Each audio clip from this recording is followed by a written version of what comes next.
അമേരിക്കയിലെ മുൻ പ്രസിഡന്റുമാരുടെ കുൽസിത പ്രവർത്തികളുമായി ബന്ധപ്പെട്ട കുറേയേറെ വിവരങ്ങൾ ഈ അടുത്തിടെ പുറത്തു വന്നല്ലോ.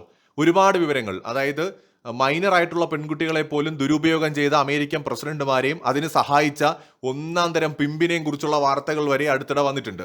സോ ഇതിനെക്കുറിച്ച് ഈ വിഷയത്തിൽ പ്രതികരണവുമായിട്ട് നമ്മുടെ തിരുവനന്തപുരം മേയർ വി രാജേഷ് പ്രസിഡന്റ് ട്രംപിനോ അല്ലെന്നുണ്ടെങ്കിൽ ന്യൂയോർക്ക് സിറ്റി മേയർ മമതാനിക്കോ ഒരു കത്ത് എഴുതിയാൽ എങ്ങനെ ഉണ്ടാവും? അതായത് ഈ വിഷയത്തെക്കുറിച്ച് കൃത്യമായിട്ടുള്ള അന്വേഷണം നടക്കണം. ഞാനിവിടെ തിരുവനന്തപുരം മേയറാണ്, എനിക്കിതിനെക്കുറിച്ച് കൃത്യമായ കാര്യങ്ങൾ അറിയണം. അമേരിക്കൻ പ്രസിഡന്റുമാരുടെ കുൽസിത പ്രവർത്തികൾ നടന്നിട്ടുണ്ടെങ്കിൽ എല്ലാത്തിനെയും പിടിച്ച് അകത്തിടണം എന്നൊക്കെ പറഞ്ഞുകൊണ്ട് ഒരു കത്ത് നമ്മുടെ തിരുവനന്തപുരം മേയർ വി രാജേഷ് എഴുതിയാൽ എങ്ങനെ ഉണ്ടാവും? സത്യത്തിൽ അങ്ങനെ ഒരു കത്ത് അദ്ദേഹം എഴുതുമെങ്കിൽ എഴുതട്ടെ എന്നാണ് ഞാൻ പറയുന്നത്. കാരണം അതുപോലുള്ള കാര്യങ്ങളാണ് ഇപ്പോൾ നടന്നുകൊണ്ടിരിക്കുന്നത്.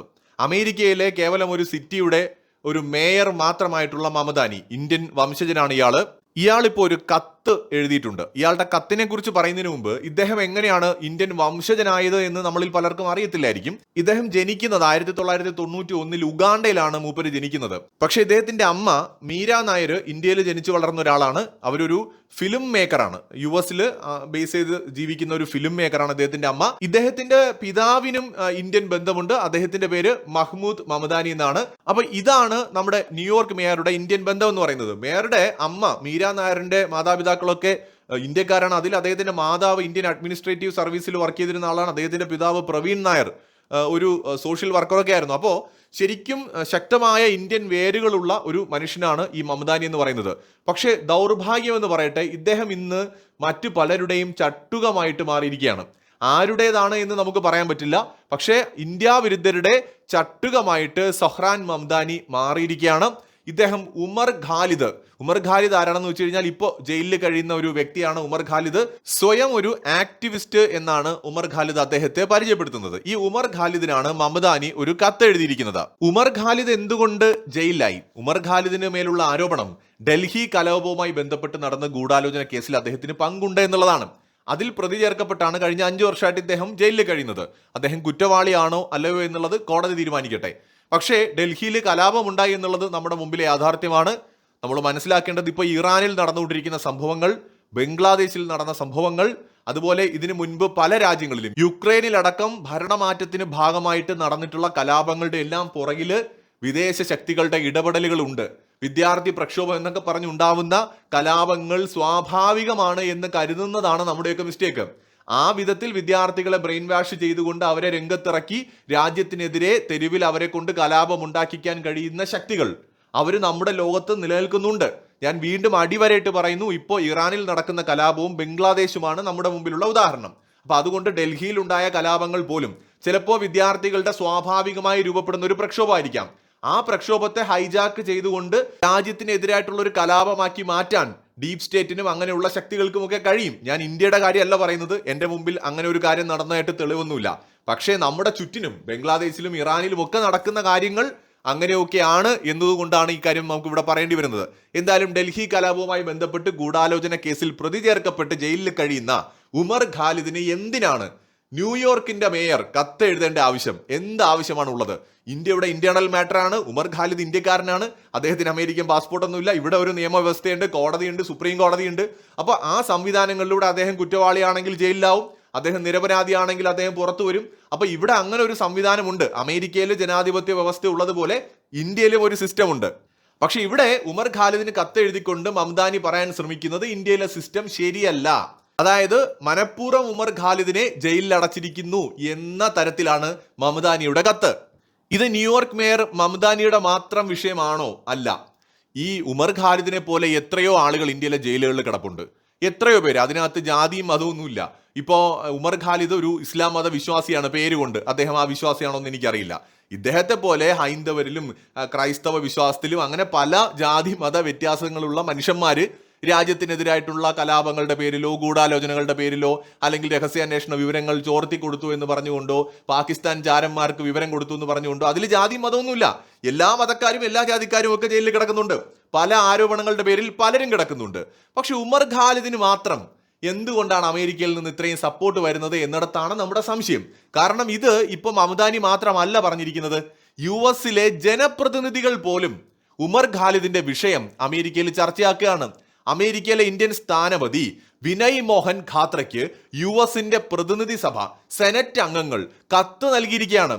UAPA ചുമത്തപ്പെട്ട് 5 വർഷത്തിലേറെ ഉമർ ഖാലിദ് ജയിലിൽ കിടക്കുകയാണ്. വിചാരണ നിഷേധിച്ചുള്ള ദീർഘകാല തടവ് നിയമത്തിന് മുന്നിലുള്ള തുല്യത എന്ന അവകാശം ഹനിക്കുന്നു.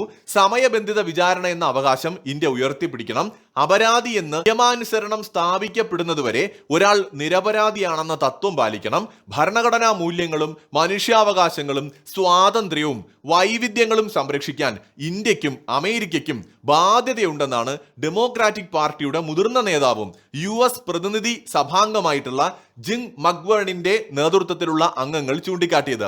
വീണ്ടും ഞാൻ ചോദിക്കുന്നു, ഉമർ ഖാലിദിനെ പോലെ ഒരുപാട് പേര് 145 കോടി ജനങ്ങളുള്ള ഈ രാജ്യത്ത് ഒരുപാട് പേര് ജയിലിൽ കിടപ്പുണ്ട്.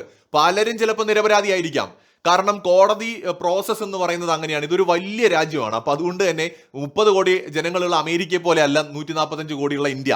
ഇവിടത്തെ സ്വാഭാവികമായ കോടതി പ്രവർത്തനങ്ങളും അതിന്റെ സമയവും ഒക്കെ കുറച്ച് കൂടുതലായിട്ട് എടുക്കും. അത് തീർച്ചയായിട്ടും പരിഹരിക്കേണ്ട ഒരു വിഷയമാണ്. പക്ഷെ ഒരു വികസ്വര രാജ്യത്തിന് എളുപ്പത്തിൽ പരിഹരിക്കാൻ പറ്റുന്ന കാര്യങ്ങളല്ല ഇത്. അപ്പൊ അതുകൊണ്ട് തന്നെ സ്വാഭാവികമായി ഇവിടുത്തെ കോടതി പ്രവർത്തനങ്ങൾ എന്ന് പറയുന്നത് കുറച്ച് ദൈർഘ്യമേറിയതാണ്. അപ്പൊ അതുകൊണ്ട് ഉമർ ഖാലിദിനെ പോലെ ഒരുപാട് പേര് കിടക്കുന്നുണ്ട്. പക്ഷെ എന്തുകൊണ്ട് ഉമർ ഖാലിദ് ഈ ഡിസംബർ 1 ഈ മക്വേണിന്റെ നേതൃത്വത്തിലുള്ള ഒരു സംഘം ഉമർ ഖാലിദിന്റെ മാതാപിതാക്കളെ സന്ദർശിച്ചിരുന്നു? എന്താണ് അമേരിക്കക്കാർക്ക് ഇത്രയും വലിയ താല്പര്യം? അമേരിക്കയിലെ വേറെ ജോലിയും കൂലിയൊന്നും ഇല്ലേ? അമേരിക്കയിലെ ജനപ്രതിനിധികൾ പ്രവർത്തിക്കേണ്ടത് അമേരിക്കക്കാരുടെ ക്ഷേമത്തിന് വേണ്ടിയിട്ടാണ്. പക്ഷെ ഇന്ത്യക്കാരനായിട്ടുള്ള ഒരാളുടെ കാര്യത്തിൽ ഇവർക്ക് ഇത്രയേറെ താല്പര്യം എന്താണ്? അവിടെയാണ് നമ്മൾ US ഡീപ് സ്റ്റേറ്റിന്റെയും ഒക്കെ പ്രവർത്തനങ്ങളെ സംശയിക്കേണ്ടി വരുന്നത്. കാരണം ഇത്തരം വിദ്യാർത്ഥി നേതാക്കളെ ഇവർ ഉപയോഗിക്കും. ഉമർ ഖാലിദ് ഇവരുടെ ചട്ടുകമാകണമെന്ന് നിർബന്ധമൊന്നുമില്ല. മനസ്സിലായോ? ഉമർ ഖാലിദ് ഇവരുടെ ചട്ടുകമായിട്ട് പ്രവർത്തിച്ച ആളാകണമെന്നില്ല. പക്ഷെ ഉമർ ഖാലിദിനെ അദ്ദേഹം പോലും അറിയാതെ വേണമെങ്കിൽ ഇന്ത്യക്കെതിരെ ഉപയോഗിക്കും. അതിനവർക്ക് കഴിയും. ഇല്ലെങ്കിൽ എന്തിനാണ് ഇത്ര താല്പര്യം ഉമർ ഖാലിദിന്റെ കാര്യത്തിൽ മാത്രം ഇവർക്ക് എന്ന് നമ്മൾ ആലോചിച്ചാൽ മതി. ഇതുപോലെയുള്ള വിദ്യാർത്ഥി നേതാക്കളെ ഉപയോഗിച്ചുകൊണ്ടാണ് ബംഗ്ലാദേശിൽ കലാപം ഉണ്ടാക്കുകയും ഷേഖ് ഹസീനെ പുറത്താക്കുകയും ചെയ്തത് എന്നതും നമ്മുടെ മുമ്പിലെ യാഥാർത്ഥ്യമാണ്. ഇപ്പോ ഈ മമദാനി എഴുതിയ കത്തിനകത്ത് എന്താ പറയുന്നത്? ജയിൽ ജീവിതത്തിന്റെ കൈപ്പേറിയ അനുഭവങ്ങളെ കുറിച്ചുള്ള നിന്റെ വാക്കുകൾ ഞാൻ ഓർക്കാറുണ്ട്. പ്രധാനപ്പെട്ട വസ്തുത എന്തെന്നാൽ ആ കയ്പ് ജീവിതത്തിലേക്കും പടർന്നിറങ്ങാൻ അനുവദിക്കരുത്. ഞങ്ങൾ എല്ലാവരും നിന്നെക്കുറിച്ച് ആലോചിക്കാറുണ്ട്. അദ്ദേഹത്തിന്റെ കത്തിലെ ചില വാചകങ്ങളാണിത്. എന്താണ് മമദാനി ഉമർ ഖാലിദിനോട് ഇത്ര സ്നേഹം? ഇപ്പോ ഇസ്ലാം മത വിശ്വാസിയാണെന്നുണ്ടെങ്കിൽ ഉമർ ഖാലിദിനെ പോലെ എത്രയോ ഇസ്ലാം മത വിശ്വാസികൾ ജയിലിൽ കിടക്കുന്നുണ്ട്. അവരിൽപ്പെട്ട മനുഷ്യരിലും നിരപരാധികൾ ഉണ്ടാവില്ലേ? അല്ലെങ്കിൽ ഹൈന്ദവരോ ക്രൈസ്തവരോ അങ്ങനെ എത്രയോ ഇന്ത്യക്കാർ, മതവും ജാതിയും ഒക്കെ വിട്, എത്രയോ ഇന്ത്യക്കാർ ജയിലിൽ കിടക്കുന്നുണ്ട്. അതിൽ നിരപരാധികളും ഉണ്ടാവാം. കാരണം ഒരു വ്യക്തി ജയിലിലായി എന്നതുകൊണ്ട് അയാൾ കുറ്റവാളിയാകണമെന്നില്ല. സ്വാഭാവികമായിട്ടും അയാളെ കോടതി വിചാരണ നടത്തി അയാൾ കുറ്റവാളിയാണെന്ന് വിധിക്കുന്നത് വരെയും അയാൾ കുറ്റാരോപിതൻ മാത്രമാണ്. അത് ഇന്ത്യയിലും അങ്ങനെ തന്നെയാണ്. പക്ഷെ ചില പ്രോസസ്സിന്റെ ഭാഗമായി പലപ്പോഴും നിരപരാധികൾക്കും ജയിലിലൊക്കെ കിടക്കേണ്ടി വന്നേക്കാം. അതിപ്പോ 5 വർഷം കിടക്കുന്നവരുണ്ടാവാം, 10 വർഷം കടന്നവരുണ്ടാവാം. വിധിയാണ്, നമ്മുടെ രാജ്യത്തിന്റെ ചില പോരായ്മകളാണ് എന്നുള്ളത് സമ്മതിക്കുന്നു. പക്ഷേ ഇവരുടെ ഈ താല്പര്യം എന്താണ് ഉമർ ഖാലിദിന് മേൽ? ഈ മമദാനി എന്ന് പറയുന്നത് ഉൾപ്പെടെ ഇവരെല്ലാം തന്നെ നമ്മൾ കാണാത്ത അദൃശ്യമായ അമേരിക്കയെ നിയന്ത്രിക്കുന്ന ശക്തിയുടെ കണ്ണികളാണ് എന്നത് ഇനിയും നമ്മൾ തിരിച്ചറിയേണ്ടതായിട്ടുണ്ട്. കാരണം ഈ ഡൊണാൾഡ് ട്രംപിനെതിരായിട്ട് ശക്തമായി പ്രതികരിച്ച് രംഗത്ത് വന്ന ഒരാളാണ് ഇദ്ദേഹം. പക്ഷെ ഇദ്ദേഹം ഡൊണാൾഡ് ട്രംപിനോട് വളരെ സൗഹാർദ്ദപരമായിട്ടാണ് സഹകരിക്കുന്നത്. കാരണം ട്രംപും മേൽപ്പറഞ്ഞ ആ അദൃശ്യ ശക്തിയുടെ കരങ്ങളിൽ പെട്ടുകഴിഞ്ഞു എന്നുള്ളതാണ്. ഇവരെയൊക്കെ ആരൊക്കെയോ ചേർന്ന് അധികാരങ്ങളിലേക്ക് എത്തിക്കുന്നു. അവരുടെ താല്പര്യങ്ങൾക്കനുസരിച്ച് ഇവരെയൊക്കെ തന്നെ ഉപയോഗപ്പെടുത്തുന്നു. ആ ശക്തികളെ നമുക്ക് കണ്ടെത്താൻ കഴിയില്ല. കാരണം അവര് ലോകം നിയന്ത്രിക്കുന്ന അതിസമ്പന്നരായിട്ടുള്ള ചില വ്യക്തികളോ അല്ലെങ്കിൽ കമ്പനികളോ ഒക്കെയാണ്. മറ്റൊരു വീഡിയോയുമായി വീണ്ടും വരാം.